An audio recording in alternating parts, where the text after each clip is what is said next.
ಕೆಆರ್ಪುರ ಇಂದಿರಾನಗರದ ಹೊಸ ಬೆನ್ನಮಂಗಲ ಗ್ರಾಮದ survey number 136, 137ರ ಜಾಗವನ್ನು ಅಲ್ಲಿನ ಸ್ಲಂ ನಿವಾಸಿಗಳಿಗೆ ಮೀಸಲಿಡುವಂತೆ ಒತ್ತಾಯಿಸಿದ ಅಂಬೇಡ್ಕರ್ ಸೇವಾ ಸಮಿತಿ ರಾಜ್ಯಾಧ್ಯಕ್ಷರಾದ ಸಂದೇಶ್ ಸುಮಾರು 100 ವರ್ಷಕ್ಕೂ ಅಧಿಕವಾಗಿ ಇಲ್ಲಿನ ಸ್ಥಳೀಯರು ವಾಸಿಸಿಕೊಂಡು ಬರುತ್ತಿದ್ದು, ಸ್ಲಂ ಬೋರ್ಡ್ ಅಧಿಕಾರಿಗಳು ಈ ಸ್ಥಳವನ್ನು ಪರಿಶೀಲಿಸಿ ಸ್ಥಳೀಯರಿಗೆ ಮೀಸಲಿಡಬೇಕು ಎಂದು ತಿಳಿಸಿದರು.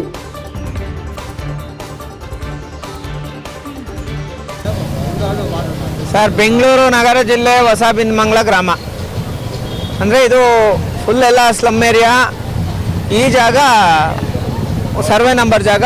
ಓನರ್ಸ್ ಬಂದು ಬೇರೆ ಓನರ್ಸು ಒಂದಷ್ಟು ಡಾಕ್ಯುಮೆಂಟ್ಗಳು ಕ್ರಿಯೇಟ್ ಮಾಡ್ಕೊಂಡಿದ್ದಾರೆ ಈ ಜಾಗಕ್ಕೆ ಸಂಬಂಧಪಟ್ಟಂಗೆ. ಇವಾಗ ನಾವೇನು ಮಾತಾಡ್ತಾ ಇದ್ದೀವಿ, ಈ ಜಾಗಕ್ಕೆ ಬೇರೆಯವ್ರು ಕೆಲವರು ಒಂದಷ್ಟು ಡಾಕ್ಯುಮೆಂಟ್ ಕ್ರಿಯೇಟ್ ಮಾಡ್ಕೊಂಡಿದ್ದಾರೆ. ಇಲ್ಲಿ ಬಡವರಿದ್ದಾರೆ, ಎಲ್ಲರೂ ಶೀಟ್ ಮನೆಗಳಲ್ಲೇ ಇರೋದು, ಹೆಂಚು ಮನೆಗಳಲ್ಲೇ ಇರೋದು, ಗುಡಿಸಲು ಮನೆಗಳಲ್ಲೇ ಇರೋದು. ಸ್ಲಮ್ಮು ತುಂಬ ಕಷ್ಟಪಟ್ಟು ಜೀವನ ಮಾಡ್ತಾ ಇದ್ದಾರೆ.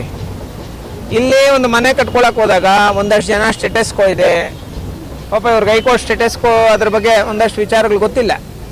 ಸ್ಟೇಟಸ್ಕೋ ಇದೆ, ನಾವು ಇಲ್ಲೇನಾದರೂ ಮನೆ ಕಟ್ಟಿದ್ರೆ ಏನಾಗುತ್ತೆ, ಮತ್ತು ಒಂದಷ್ಟು ಜನ ಬರೋದು ಇವ್ರಿಗೆ ಎದುರಿಸೋವಂಥದ್ದು, ಮತ್ತೆ ಒಂದಷ್ಟು ಜನ ತೊಂದರೆ ಕೊಡೋವಂಥದ್ದು, ಇದೆಲ್ಲ ನಡೀತಾ ಇದೆ.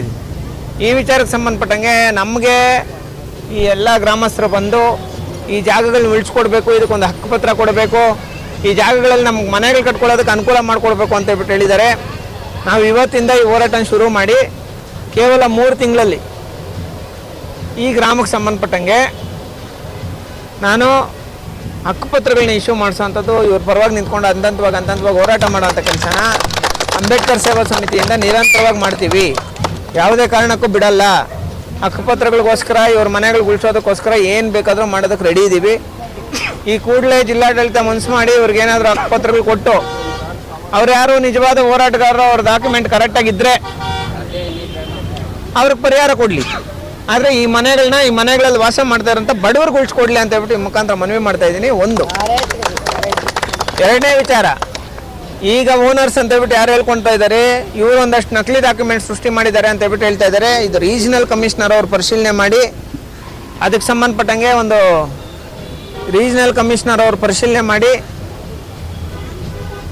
ಫಾರೆನ್ಸಿಕ್ ರಿಪೋರ್ಟ್ ತಗೊಂಡು ಆ ಡಾಕ್ಯುಮೆಂಟ್ ಒರಿಜಿನಲ್ ಡೂಪ್ಲಿಕೇಟ್ ಅಂತ ಪರಿಶೀಲನೆ ಮಾಡಿ, ಆ ವ್ಯಕ್ತಿಗಳ ಮೇಲೆ ಯಾರು ಡೂಪ್ಲಿಕೇಟ್ ಡಾಕ್ಯುಮೆಂಟ್ ಮಾಡಿದಾರೋ ಆ ವ್ಯಕ್ತಿಗಳ ಮೇಲೆ ಕ್ರಿಮಿನಲ್ ಪ್ರಕರಣ ದಾಖಲು ಮಾಡಬೇಕು.